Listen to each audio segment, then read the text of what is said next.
Pada 4 Februari 2026, PT Bank Tabungan Negara Persero Tbk atau BTN menargetkan dapat membiayai pembangunan hingga 20.000 unit rumah rendah emisi di tahun 2026.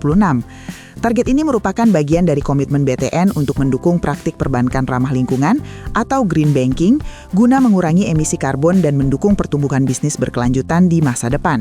Direktur Risk Management BTN, Setio Wibowo menyatakan bahwa hingga akhir 2025, BTN telah berhasil menyalurkan pembiayaan untuk pembangunan 11.000 unit rumah rendah emisi. Beberapa proyeknya tersebar di berbagai daerah seperti Legok, Cilengsi, Medan, Semarang, dan Bekasi. BTN pun optimis dapat mencapai target 20.000 unit pada tahun ini, dengan harapan bisa meningkat menjadi 30.000 unit pada 2026.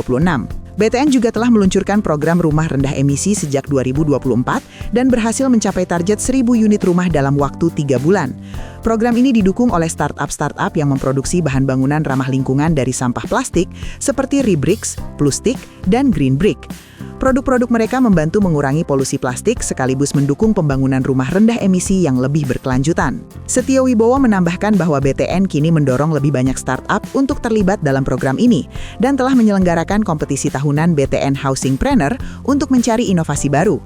Salah satunya adalah Plustik yang ikut berkolaborasi dengan BTN dalam proyek rumah rendah emisi. BTN juga berencana memberikan insentif menarik bagi developer rumah rendah emisi, termasuk penurunan bunga hingga 25 basis point, untuk mendorong lebih banyak pihak terlibat. Tidak hanya bekerja sama dengan developer dan startup, BTN juga melibatkan nasabah KPR melalui program Bayar Angsuranmu Pakai Sampahmu. Dalam program ini, nasabah dapat mengumpulkan sampah rumah tangga yang akan dikonversi menjadi rupiah untuk mengurangi angsuran KPR mereka dengan potensi penghematan hingga 15% per bulan. Program ini bahkan mendapat apresiasi dari Ratu Belanda, Queen Maxima, dalam kapasitasnya sebagai advokat khusus Sekretaris Jenderal PBB untuk Financial Health. BTN juga berhasil meraih ESG rating AA pada 2025, membuktikan komitmen mereka dalam penerapan prinsip keberlanjutan yang semakin menguatkan posisi mereka di sektor perbankan nasional.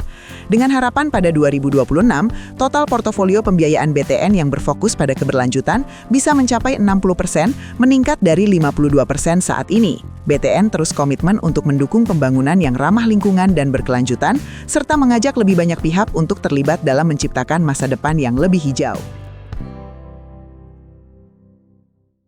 Jelajahi cara baru mendapatkan informasi. Download Metro TV Extend sekarang.